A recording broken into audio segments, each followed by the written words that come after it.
Saludos, amigos. Kash, President and CEO of Kash International Luxury Real Estate. Guys, coming to you from a full-out construction site here on a penthouse that we recently purchased. And guys, it's been a tough one, but we are moving through and we're getting it done. I'll share a quick video with you guys right now.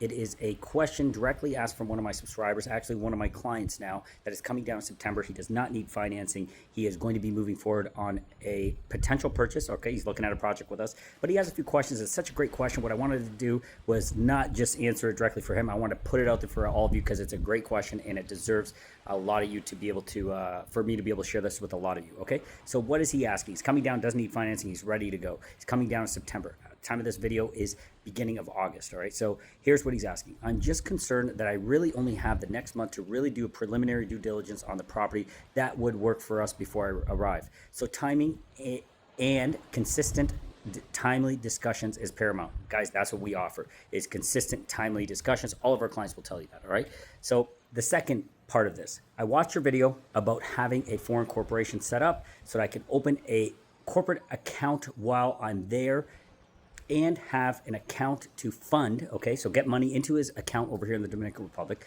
before I go under contract. He feels that that may help with his residency visa down the road, okay?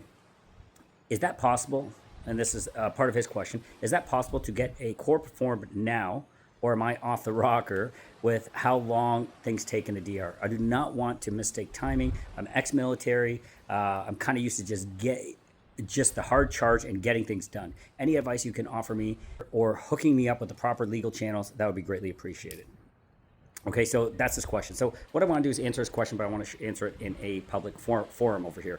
So let's start with first the corporation, guys. Absolutely, you can get that corporation started. There's no issue with that. You can get that corporation started very, very easy, very, very straightforward. I can connect you with our legal team, and they will go ahead and get that process started. You do not need to be here to do that, okay? So that's number one. Is it a good idea to do it? Absolutely, I think it's a great idea. If you know you're into this market, you're going to be purchasing when you come down. I believe we've already narrowed down the project that you want to get into. So why not get ahead of the curve? Go ahead, set up that corporation. You can go ahead and fund that corporation. The video that is being referenced here is about 4 videos back from this one that you're watching. Guys, it's an amazing, when you talk about residency here in the DR, it's not, there's a lot of fallacies out there that, hey, you spend $200,000, you buy property and you get your residency. Absolutely not. That's not the case. Guys, you need to make an investment into a corporation, a Dominican corporation, or you need to make investment into a CD. You can't just buy property and automatically that transfers into a residency of some format. Okay, so what he is looking to do makes perfect sense. I agree with your plan. Let's go ahead and create that corporation. Let's go ahead and fund that corporation. And if you are funding it to the $200,000 marker, that's a great strategy, because then what you can do is utilize the corporation to purchase the property, and that could play out well for you. Now, again, guys, I'm not an expert when it comes to, I'm not an expert in any way, shape, or form when it comes to residencies, okay? But I do have a general understanding, and I do gather a lot of knowledge because I'm in this market with you guys and for you guys, all right? So what we will do next is we're going to engage our legal team. We're going to have a discussion with them, and you're going to ask those pointed questions. But overall, I think you're on the right track. I think it's a very smart strategy.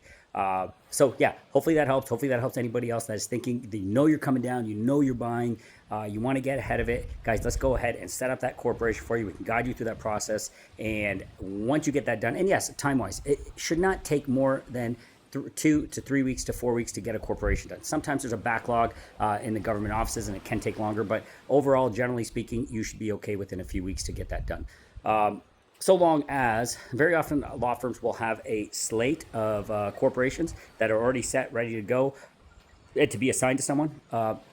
Unless you want to have like a specialized name and all those different aspects, which you really don't need. It could be ABC Corp. It could be a random generated number. That could be your corporation. It doesn't need to be a specific name. If you want a specific name or anything like that, it could take a little bit longer. But that being said, we engage the legal team. You get that set up. You fund that. And then with that, you are purchasing your property. That could be a great strategy if you are looking for that residency. Now, if you're not looking for that residency, guys, I can say that if you own it in your own personal name, of course, you lose some of those anonymity benefits, some of those advantages of, if God forbid something happens to you, passing it off to your heirs. You lose some of those benefits. However, if it is a conformateur project, keep in mind, guys, you're not going to pay any property taxes, okay? You're not going to pay a 3% land transfer tax. But when you do own it in a corporation, you do have to pay a 1% tax of the assets that are owned in there. So if you own a piece of real estate in there and that is worth $300,000, you're going to have to pay that 1% asset tax on an annual basis. So you're it's a catch-22 there. It's not so simplistic, because the benefit of confiture is inherently kind of lost because you have to pay that 1%. The asset in there is the home that is worth $300,000, so you got to pay that 1%. Is there some strategies with our accountants? Sure, there could be, but overall, that's kind of how it works in a general sense. So, keep that in mind. Again, guys, my name is Kash, President and CEO of Kash International Luxury Real Estate, coming to you from the Dominican Republic. It's even when it rains here, guys, it is beautiful. It just poured, but look at how stunning it is out there. Beautiful place to call home. All right, guys. Hope this video helped. If you have any questions, throw them in the comments, but better yet, just shoot me a direct WhatsApp. Myself or my team will go ahead and get back to you, and we'll get you those answers, all right? Hope this helped, and if you like this kind of format, really quick answers, let me know. I'll put more of this out here because I'm always talking to my clients. I'm always giving them answers, so I figured why not go ahead and share that stuff with you so you guys can reference it whenever you want, however you want, and hopefully it'll help you find a place you love where you live. Talk to you guys soon.